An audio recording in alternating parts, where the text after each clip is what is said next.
live now. So good morning. I wish I could hear what Tom said about this session, and I hope it will live up to your expectations. So my name is Kacper Kosowicz, and I'm a Business Development Director in KR Group. My firm is a tax advisory and accounting group working on foreign markets in the CEE region. I'm happy to be the part of this event, and happy to be among the speakers of this wonderful event, to be frank. And today we have 15 minutes to dive into the topic of Ipbox in Poland. I can assure all of those people who still have some doubts if this applies to your business, then maybe it's not today, but sooner than later it will. Especially that by principle, the ICT sector is destined to be one of the key beneficiaries of the Ipbox preferential tax scheme. In KR Group, we assess that Ipbox, along with R&D incentive, constitutes in Poland one of the most favorable, the finest tax environment for innovative companies in whole Europe. And it's not just I'm from Poland, but when you look at the rates and and the incentives and the potential gains, it's quite objective. Of course, there are some other drawbacks indicated by entrepreneurs in Poland. But that's always a case. But I think it's not a time and a place to debate on them today. And what's the Ipbox really about? As I said, is a tax incentive targeting the innovative firms which derive their revenues from the IP rights.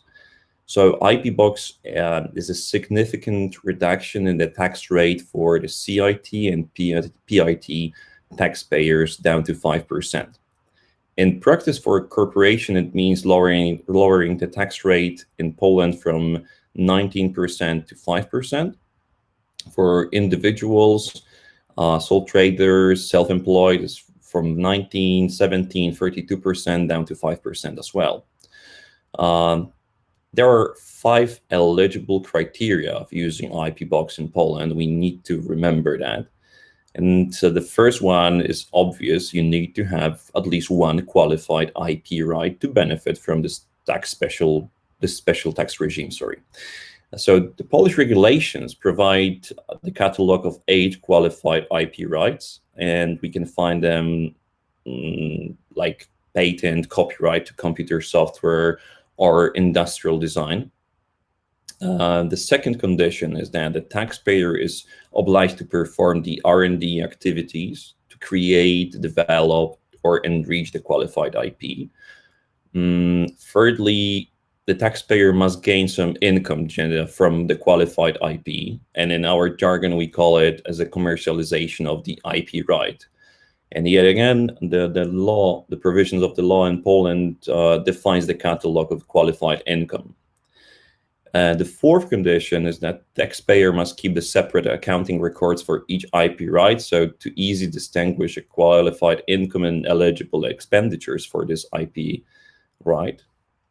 And finally, the fifth condition is, and it's not stemming from the law explicitly, but it's coming from our practice, that taxpayers should obtain the individual tax ruling just to secure their interest, just to make sure that their understanding of their business case is as same as the for tax authorities, and it will not put them in any danger or jeopardize their business. Initially, when we were planning this session, we wanted today to launch our report on Ipbox in Poland. Unfortunately, what I can do today is only just to give you a glimpse, a kind of a teaser of our findings. This report is going to be released only in February, late February, because regretfully it turned out that big data concept is still more on the paper, and it hasn't been fully accomplished by the tax authorities and the Ministry of Finance in Poland, at least not in the area of Ipbox, which affected our quantitative research. But despite that, I believe that our report will be a unique effort of capturing the first 2 years of Ipbox regime being available for taxpayers in Poland. We will confront and discuss whether the potential of Ipbox has been already met, or whether the fruits are yet to be born. And to validate that, or to find out what the situation is going to be or has been so far, we have selected 6 focus industries: ICT, nanotechnology, pharmaceuticals, chemical industry, renewable industry, and electronics. And among them, we have conducted qualitative research to understand why some companies opt for Ipbox benefits in Poland and others decline to do so. On top of that, what you can expect in the report is the full range of the quantitative data covering the number of entities claiming the Ipbox relief in 2019, usage of the Ipbox across the different size of the companies, information on which industries are benefiting them the most, as well as which qualified IP right is prevailing to the largest extent. As we all know that you cannot measure anyone's success without some objective point of reference, that's why we carry out the benchmarking analysis to compare Polish path against the experience of in Netherlands, Hungary, and Luxembourg.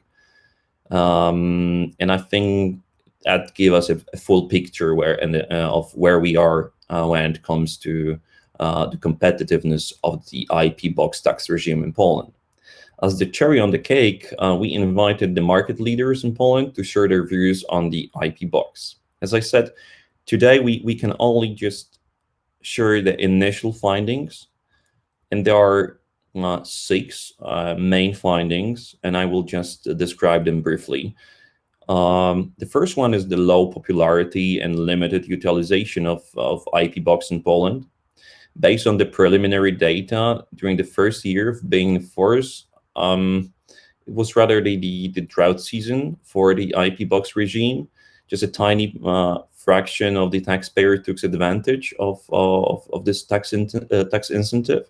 It was like just 1,650 taxpayers benefited from Ipbox in 2019, and only 3% of them were CIT taxpayers, so corporate income taxpayers. The second finding is related to the first one, is the lack of awareness. And according to the respondents interviewed by us, taxpayers that haven't used Ipbox yet did not have a proper knowledge about the conditions, terms of using of the Ipbox and the prospective benefits. Approximately 66% of the companies from the ICT industry were seeking the professional help of the tax advisory firms due to the ambiguous of the law and unclear situation when it comes to the application of the Ipbox. They even call it as a hazy situation. The third finding is that the predominance of the sole traders, self-employed people, and that's totally in contrast to the UK, where the large size companies are benefiting the most. At this stage in Poland, we observed the dominance of the micro entities, and as I said, the sole traders in particular. And this group made up 97% of the taxpayers use Ipbox tax rate in 2019. And you can ask yourself whether the situation changed in 2020. I would say rather not. Just based on the data we collected in the second half of the year of 2020, 92% of individual tax ruling regarding Ipbox were issued in favor of PIT taxpayers. So again, micro or rather self-employed people. And we also see that Ipbox is not for the startups and small taxpayers. Generally, at this stage of their business development, they do not commercialize the IP, and you need to commercialize your IP. And even if they gain revenues, they might acquire status of the small taxpayer and benefit from 9% tax rate. And then for the small taxpayers, and 9% to the 5% is not such a big difference, and prospective gains of user IP box are not appealing to that extent as for the others. So Kacper, let yeah. me jump in and get a couple Thank you so questions. much. There is the people alive there. Yeah, no, I want to jump in. You see me on the screen there. That's a small number of companies that are taking advantage of it. Two questions. What kind of scale are we talking about if someone does take advantage of it, larger companies? But also, what has the government done to promote it? And is it important to the government? If so few people are using it, companies using it, perhaps it's not that of a priority for the government. What's the government doing to try to push it? But also tell us about the scale of savings. If it's a big company, when we're talking about 10,000 euros, we're talking about 10 million euro savings. Give us a bit of a scale of examples you've seen. Yes. So, for instance, what is in the public domain, for instance, the game development or game dev companies, yes, are listed on the Warsaw Stock Exchange. Collectively, they claim IP box tax relief of 11 million euros. And a CD Projekt was unquestionable leader, and I think they took half of that sum, so 24 million zlotys, for instance. And it was just in 2019. In 2020, when you go through the statements of the companies, you see that they actually receive or obtained the individual tax ruling, and they were willing to use the tax incentive of IP Box for 2020. So we still don't know, but you can get a lot. And it's not only about the money itself, but it also had an impact on the market capitalization, because when they announced that they got the tax ruling, the prices of the shares were skyrocketing, and that was the actual gain. Maybe in the short term it was important, but it was also the part of the annual reports right now published by ICT IT game dev companies. Okay. So in terms of companies that it's most useful, you mentioned the gaming guys. That's probably number one, or certainly one of the bigger sectors. And then the software development, or this sector that we're on today, digital IT tech companies. You think that is also substantial potential for these companies as well? Yes. Yeah, but also for hosting companies, nanotechnology companies. And the thing is that it's not very popular, and we have to do more to raise awareness. And when you ask me whether the government did their best, I don't believe so. When we asked for the data from the Ministry of Finance, we had to prove the substantial interest, the public interest, and then we were rejected to get the quantitative data. And the ministry said that it would take them 6 months to give us the data that we wanted. So Right. there is no big data over there. And I asked them why the heck we are thinking about IP Box being a competitive advantage of Poland when we cannot sell it out to people. Right. Okay.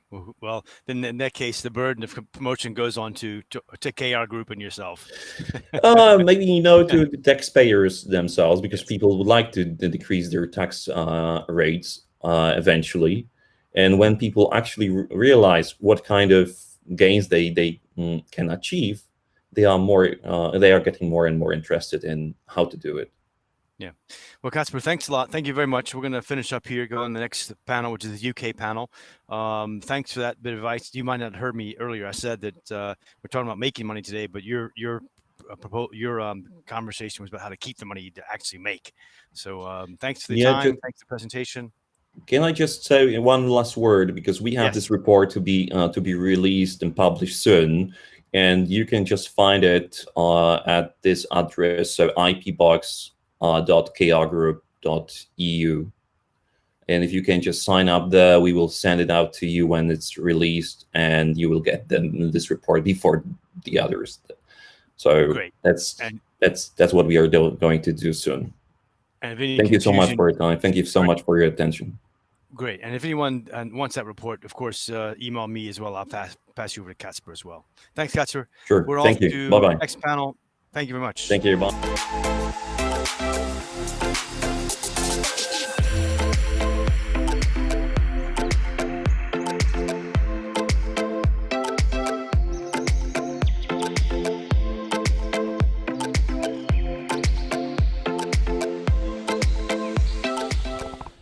Okay, we're on to the UK panel. Moving along pretty well. We're more or less on time, a couple of minutes late. We have the panel on the UK led by Russell Dalgleish, who runs the Scottish Business Network, Bart Kowalczyk, who runs Polish Business League in UK, and Greg Wasowski from Salesforce.com. And the subject is how UK startups can scale up with tech talent from Central Europe. So all of these guys are quite very much gatekeepers to the markets in the UK, and Salesforce.com needs no introduction. So I will pass the microphone and the stage over to them directly, and I will join them on the stage in a few minutes.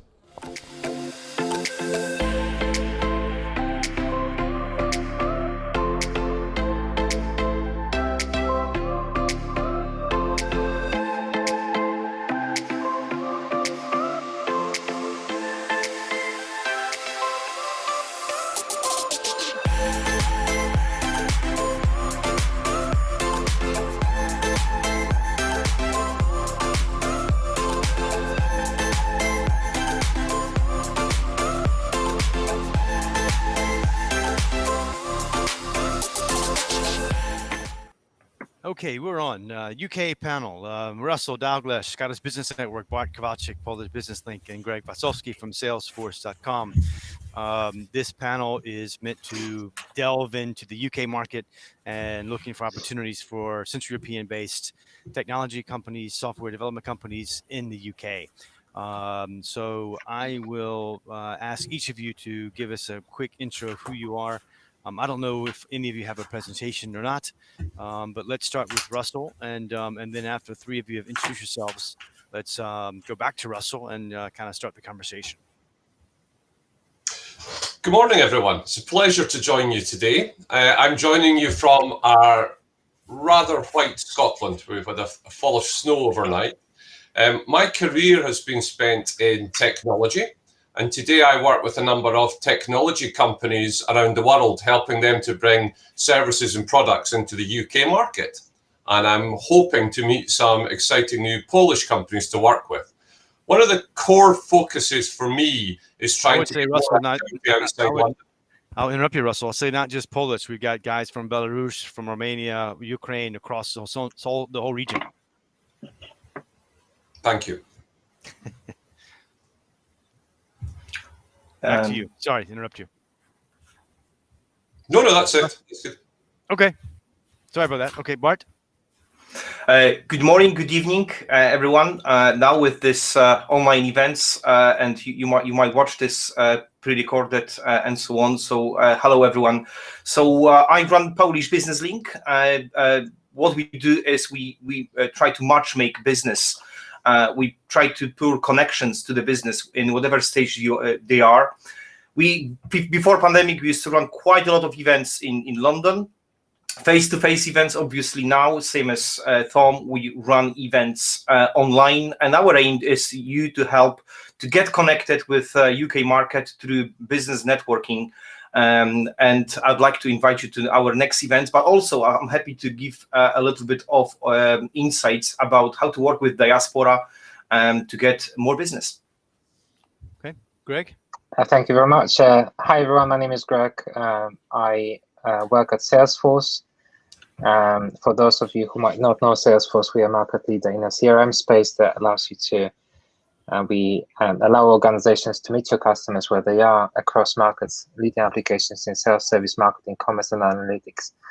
I work in the partner strategy and programs, where we have a network of over 5,000 organizations that partner with us globally. And I currently also work as a board advisor for two charities in the UK, We Make Change and Outreach Digital. Okay, great. So thanks for the intros, guys. Russell, tell us a bit about what is happening in Scotland and UK, all the changes, of course, the last few weeks with the Brexit, but give us a bit of insight as to what's happened on the technology front as well, and intro the subject of how Central European companies might tap into getting more business from the UK. It's obviously a very difficult market at the present moment. The UK is in partial to total lockdown in different parts of the country. Which is one situation that will resolve this year, of course. We're seeing accelerated rollout of the vaccine, which is very positive. But at the present moment, we're also seeing international travel very restricted.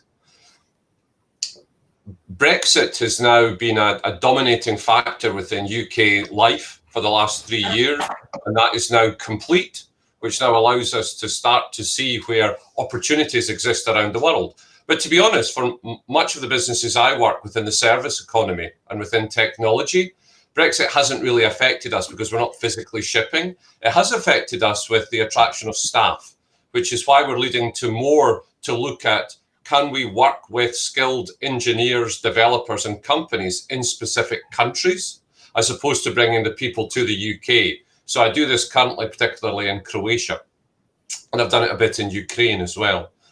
So we're seeing that this year we expect the pent-up demand to be released probably in late spring. And we're seeing a very healthy adoption of technology, which has been driven by how we've operated over the last year. So I think the UK economy, like all economies, is kind of in a we don't quite know state. But when we look at the acceleration in stock values around the globe for technology companies, we can see that technology is definitely the sector to be in.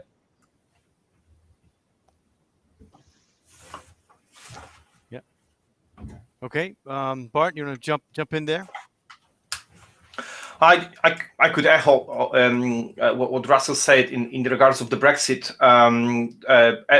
All the business who are shipping the products, obviously, that they might have some disruption for some time, but technology business, pretty much not. I had a chance to pop into Hopin platform before hour and had a chance to listen what Adam and Michael said with the AI, and that is an amazing construction market in the UK, like building modular houses in the UK. This is a massive thing to actually bridge that gap, especially in London. So I would definitely look out for the opportunities, how they can be in the UK. But also when it comes to the access to market, I would see that this might be an opportunity for CE based startups or any business like software developers, simply because there is a shift of change. There is something that that UK market struggle with producing the talent, and that gap as a outsourcing some of the software parts of the work or anything that might bring opportunities. Maybe not immediately, but in a near future, I'm sure it will be some opportunities for these people. Okay, all right, Greg. Yeah, I strongly believe that that's the case, but actually, if you look at the data, and bear with me because this is actually 3 years old, so the percentages might have changed slightly, but looking at the technology sector in the UK, around 1.5 million jobs are in the digital sector as such. And if you look traditionally at the split of who works in the digital sector, roughly 7% were EU nationals and a further 7% were non-EU nationals. So we're talking about roughly 200,000 of the 1.5 million people being non-UK citizens. And of course, post-Brexit, that dynamic will change. Not so much when it comes to the non-EU nationals. I think that number might actually be increasing, but the attractiveness of the UK markets from the talent perspective might be shrinking a little bit. And that goes in parallel if we actually compare the data and look at the one of the Gartner reports from 2018. It shows very clearly that there's a shifting skills gap, and between around 70% of the employees haven't actually mastered the skills that are needed for today's jobs. And if we look further and look not at what's now but what's in the future, it says that 80% actually lack the skills that will be needed in the future. And it is not surprising, actually, if we look at the reports created by some of the recruitment agencies. They say that specifically in the technology sector, around 70% of the employees actually struggle when it comes to finding the right talent quickly enough. And that creates a lot of opportunities for organizations around the globe, but especially in the CEE market. We at Salesforce don't work that much with the CEE market when it comes to outsourcing talent, but I can see a lot of our partners do that. And Why not, Greg? Why not? Traditionally, we are a US business, and from the technology perspective, it's quite unusual, but most of our development is actually done in the US. But if you look at a lot of our partners, a lot of them have development centers or centers of excellence in Central and Eastern Europe. But another factor outside of the traditional development is data for me. If you look at the UK, and that, again, it is a very interesting market, because from the UK perspective, we only was roughly 3% of the global GDP, but I think it was around 11.5 or 12% of the global data actually crosses the UK.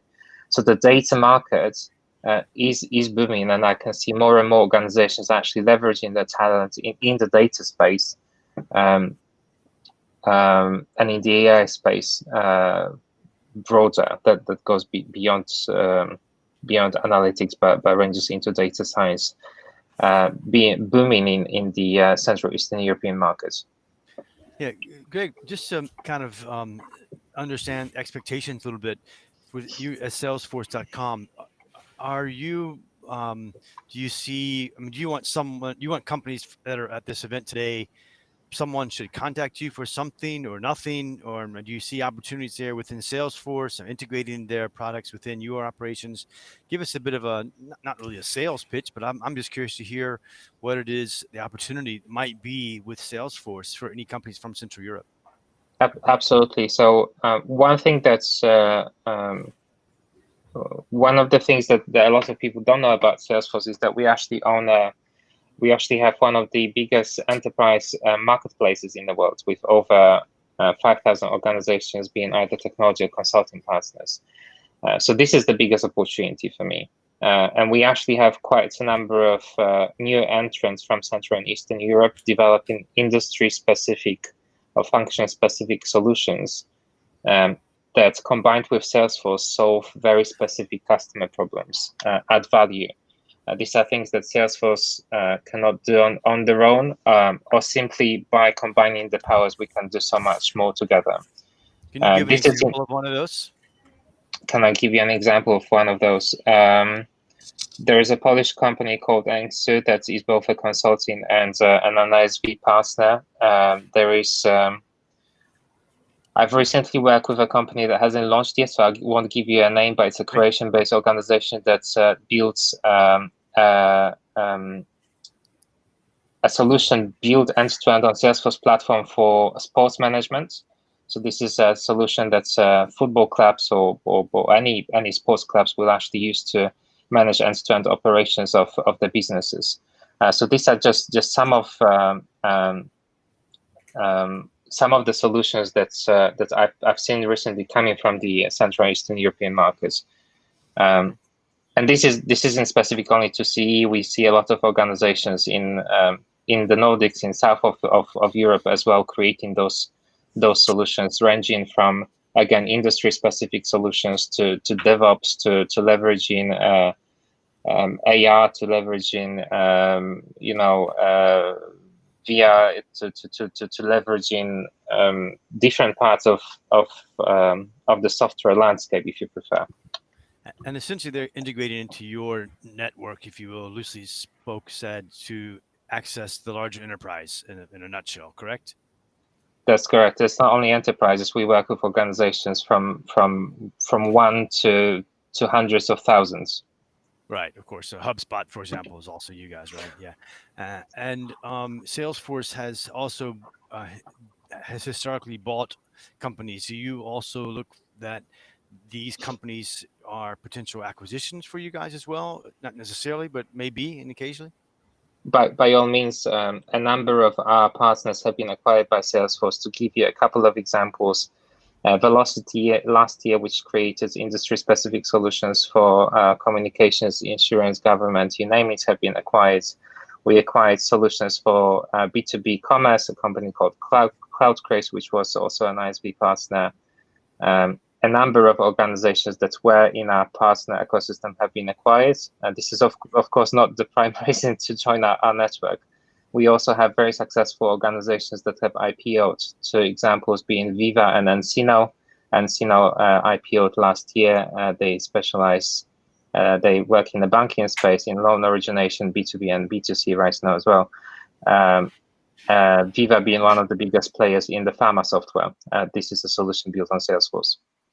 Okay, all right. Hey, Bart, let's jump over to you for a minute. Tell us a bit more about what examples you've seen of Polish or Central European companies that you have either introduced or you've seen being successful in the UK market or very unsuccessful and having left.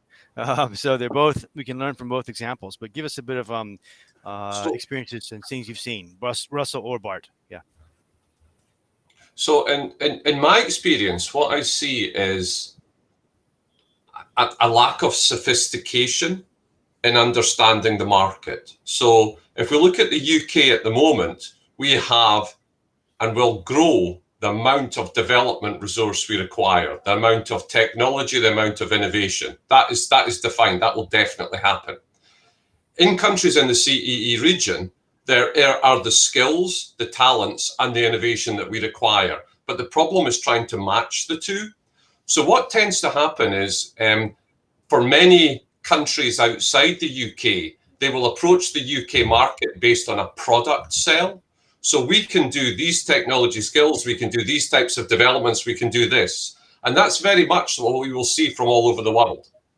Where we see success is where partnerships are formed to allow them to overcome the cultural norm of how we sell.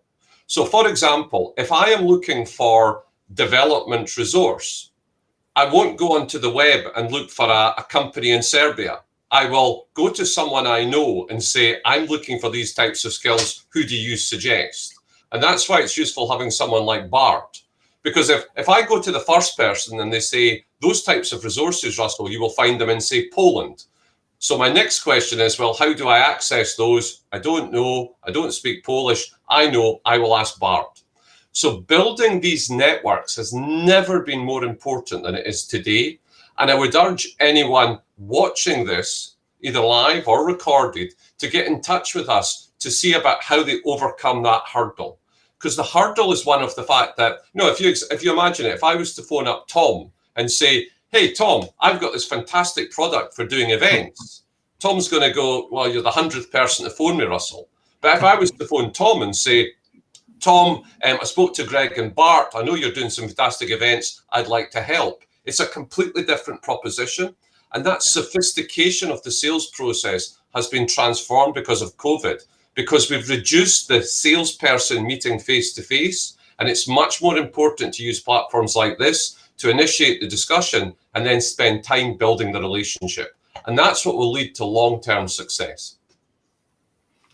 Okay. What I would add to us and add to the Russell is that opportunities are attached more to the person, and that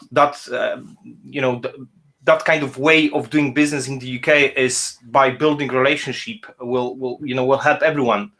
Will help everyone to number one, understand the market, because sometimes, as Russell say, you're coming with a product that may be not suited for the market, but we need your skill to build something that will be more suited. So that's definitely number one. But also a lot of organizations approaching us are asking us, do you have a partner? Do you have do you have an invoice? They're looking for invoice. They're looking for a cash market. And the problem is that obviously if you come to the stranger, this is like a dating. You don't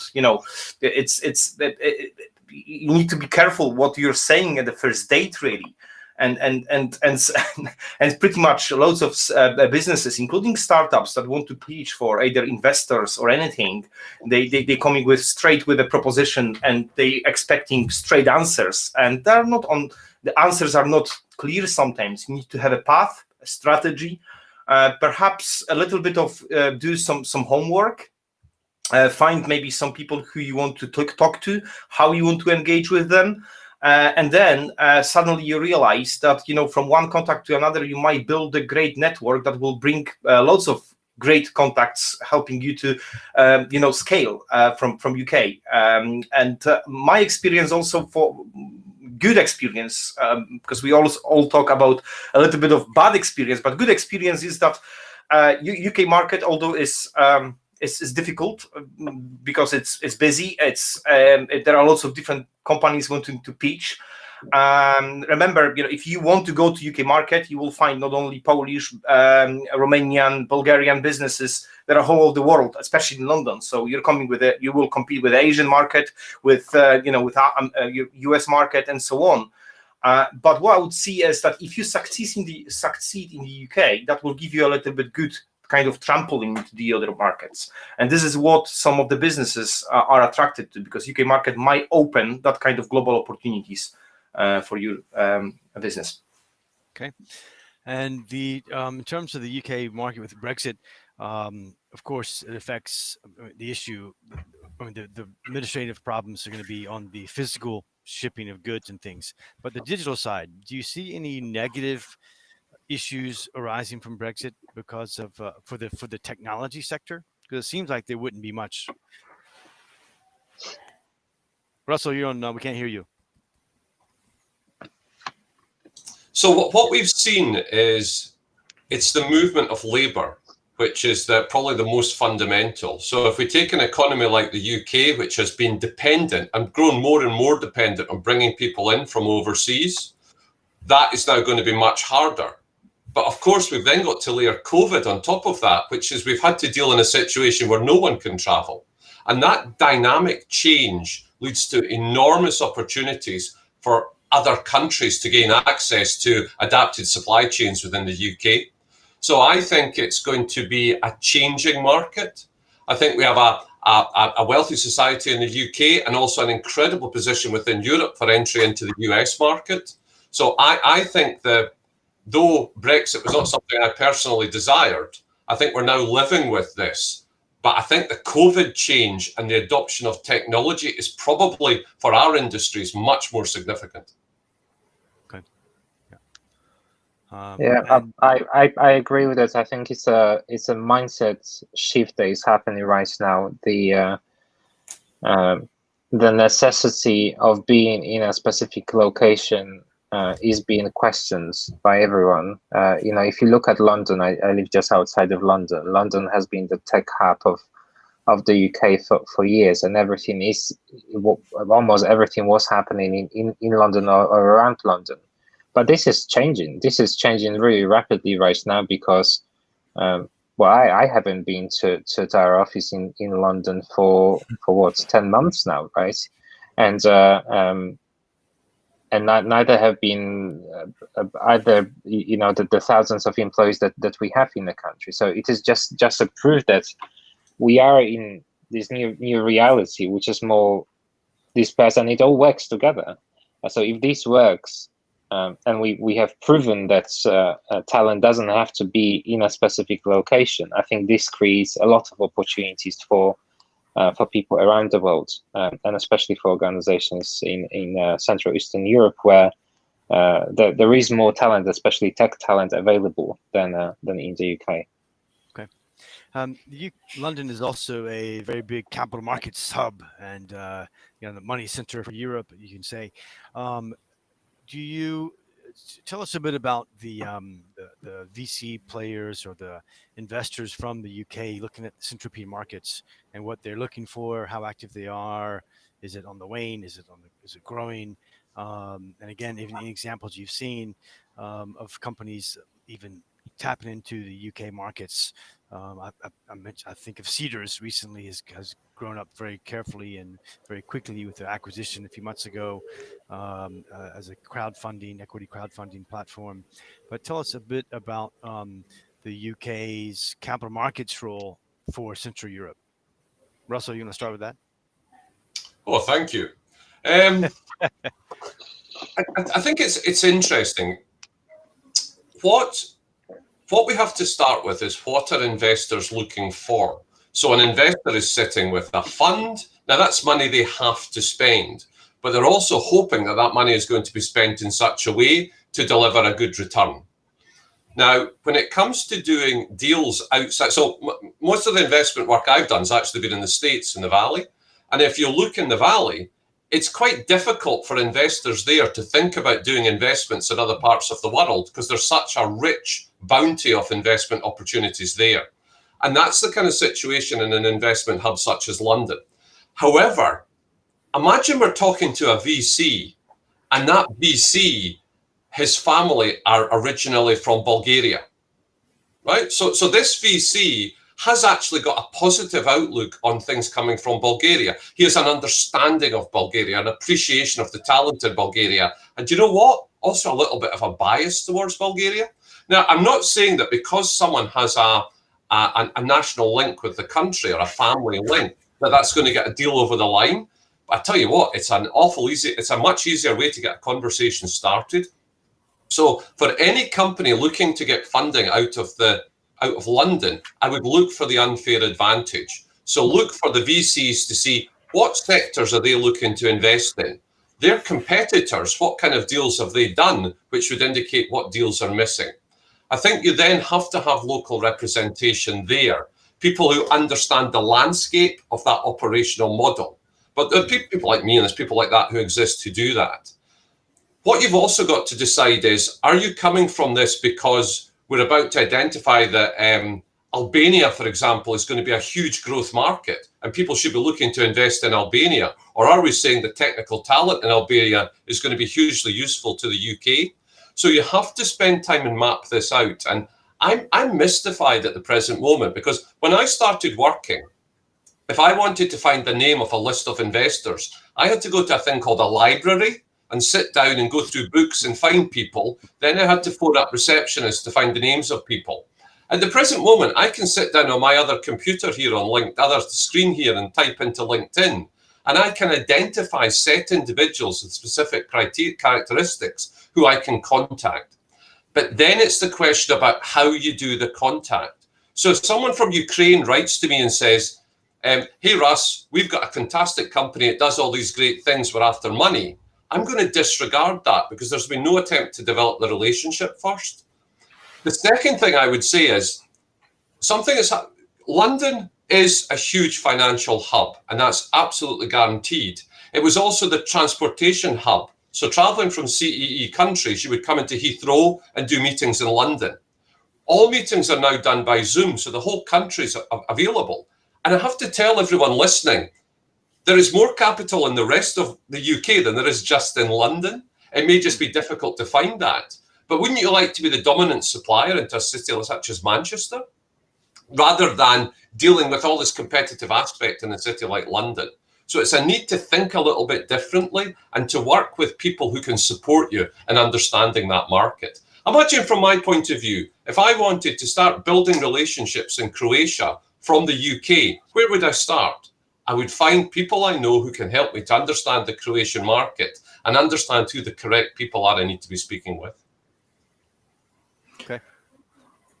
If I may, I just want to again talk a little bit how network influence the way we do the business and the way we might potentially find the partner investments, because it's not that clear path for you to attend one Zoom meeting and then having an investment or contact. So back in 2015, there was people attending one of our events in central London, and there was a builder, and there was a guy who wanted to actually build some CRM system for construction businesses. So one had an idea, another one had a really good kind of grasp of the construction project. So they came up together, formed the partnership after the events, number of events obviously we run.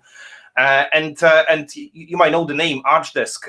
That was eventually invested. Sebastian Kulczyk invested millions of dollars into this. They are now sitting in Krakow, in Zabłocie, and working around the Europe and potentially globe to help businesses actually in construction and the ERP. So the way I would say is that you never know who you talk to.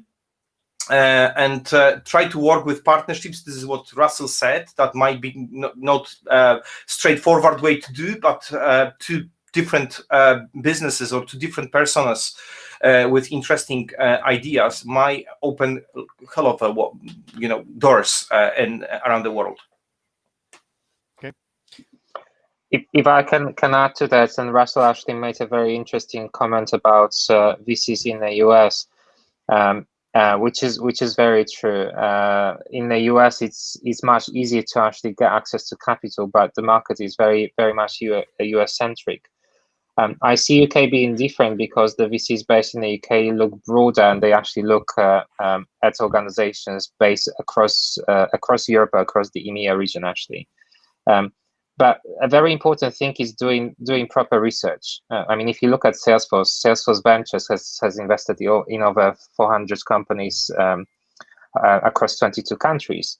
But if you're just starting, don't come to Salesforce Ventures. Look at who we have invested and at what stage, because we don't invest at seed stage or at Series A. We invest at later stages. Make sure that you find the right partner. And think about what you actually want from the VC outside of money. You might want investment, but what else do you want from a VC? This is paramount, because the worst thing that might happen is that you're actually partnering with someone that you don't get along, and that there is not adding value to your organization. This goes both ways. What's in it for a VC? They want to make a return on the investment that they make. So they will be looking very much at your go-to-market strategy and long-term at exit, whether either through acquisition or an IPO. But what's in it for you? What can you actually get from a VC? How will they help you accelerate?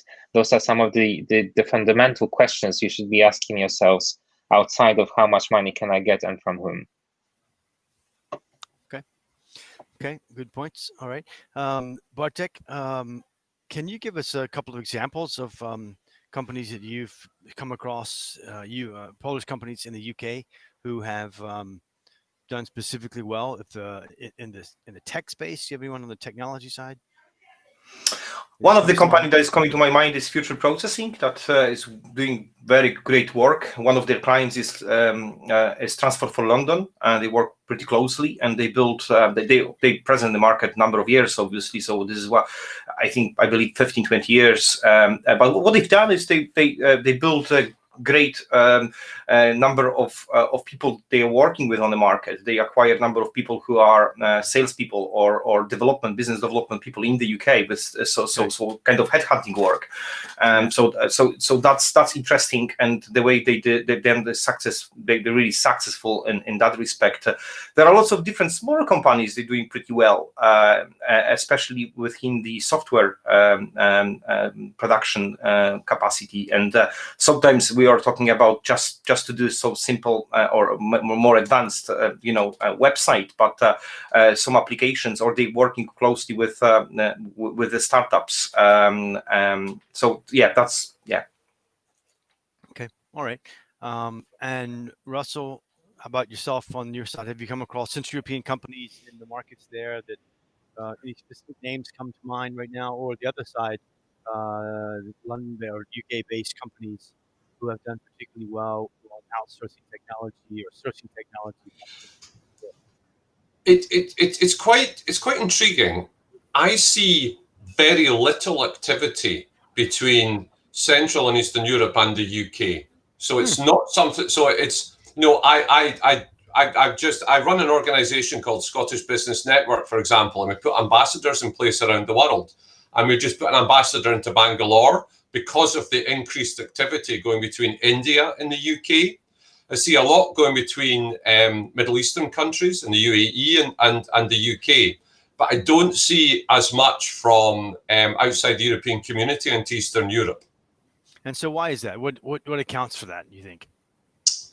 I think it's been the fact that the UK has been viewed as being behind a big wall called the European community.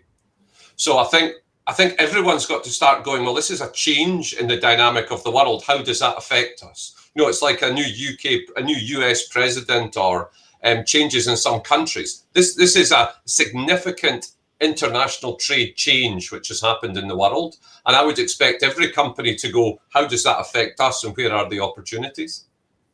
Okay. All right. And okay, interesting. All right. And what then do you think? I asked this question on the Japan panel earlier. What else do you think people could do what else could we do? What else could we do as a group working together on this to make that go better, faster? I mean, Bartek, should there be more technology events for Central European road shows, physical when we can do physical or virtual? You know, why not bring this next event, 50 mid-sized UK companies who have technology needs to meet people from Central Europe? I mean, is that something we could do?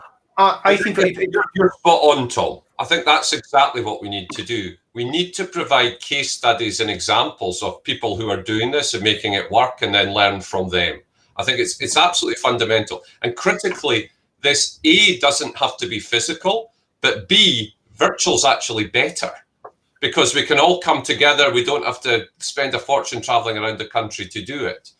And what I've discovered by doing this in different parts of the world is it enlightens new opportunities, because people go, oh, I didn't know you did that. And that's where the opportunities lie. Mm-hmm. Okay. Bartek, you were going to say something? Yeah, I would just echo what Greg said in a few minutes ago about doing the research and be relevant, because this is something we're coming with a product that might not be relevant to the market, but if we do the research, we might a little bit tweak with this, and that will be available. So if you will be relevant, if you will talk to people that they want to talk to about this, and talking about the benefits, how they will benefit. It's not about what the product can do, but how can I save money? How can I actually scale using that product? If we change the way we do things, that might help us. And the way we can do is obviously events, but obviously as we all know, there won't be any results if we attend the events. Events is just for us to make a great connections and to talk about the different aspects of business and share the knowledge. But everything is beyond this. So using the LinkedIn, for example, how you actually build that relationship with people. Most of the people that you want to tap into are probably on LinkedIn, for example. Do you have a strategy in place in order to attract people? How you're going to do it? If you are actually sending the message saying, okay, I want to connect with you because I like you, it's probably not enough. So thinking about the approach, what we can do, perhaps something together, perhaps something in cooperation with different groups to find the value for everyone. Okay. Yeah, I couldn't agree more, Bart. And I see, looking at Central Eastern, a lot of not everyone, and I'm generalizing here, but looking at a lot of Central Eastern European software companies, they don't lack talent. They have amazing talent. They don't lack ideas. They have the amazing innovation is coming from the region. But what I very often see lacking is the go-to-market strategy and execution. This is the piece that is really missing. And on relevance, but I couldn't agree more. If you don't focus, if you don't understand your, if you haven't done proper segmentation, if you don't understand which segment you're going after and why, if you don't have an understanding of the buyer personas, of the end user in a specific geo, if you don't understand the specific pains, what is it that they're trying to achieve?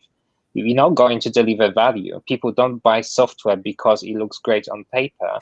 They buy stuff because it solves very tangible problems that they have in their lives. If you're not adding value to the customers, you're not going to sell your stuff. It's as simple as that. Yeah. Okay. All right. So let's begin to wrap up, and I will, in the meantime, check if there are any questions from the hop-in floor, let's say reception. Final comments or suggestions, thoughts, ideas. Russell, let's start with you, and way around the screen, Bart and Greg. So Russell. Yeah, so if I imagine I was a technology provider based in, I don't know, Serbia, and I did my market research and identified that there were similar customers to the ones I dealt with locally in Serbia in the UK. I did my market research. I then built a plan on how to get in front of those people. It's that straightforward. And then I work out through that plan, what are the likely objectives people are going to offer me, and what is the route to a deal? So do I do a sample project first? Do I to create that first case study in the UK, that first beachhead? So it is, as Greg said, it's the necessity to write down and execute a plan. But it starts with the research as to where is the key market for you. Okay. Bart, any I would, comments, suggestions? Yeah, final comment is to, opportunities are attached to people. And you need to ask your question, how you build that relationship with these people, and what do you want to achieve in a medium and long term.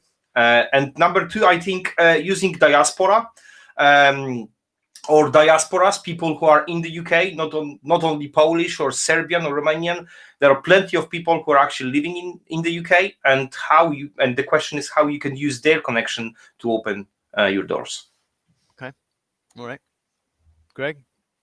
And perhaps a final comment from me: plenty of opportunities. It's definitely a market worth investing in. I just wish you all success, and I hope that I'll see some of you growing here in the UK market. Okay, cool. Well, guys, thanks very much for the panel. We'll wrap up here as we get into 11:30, the next panel, which is, by the way, Belarus focused. And so Russell, Bart, Greg, thanks very, very much for your time, insights, and ideas. And hopefully we'll continue this, and let's keep going deeper as the months go on, and as we keep moving these events forward to be even more productive. And let's get some deals done between Central European software companies and UK-based companies. We've got that's getting done in Japan. Why don't we have that in UK yet? Let's get it done for the next event. Yep. Amazing. Thank you. All right, guys. Thank you. I'm off. We're off.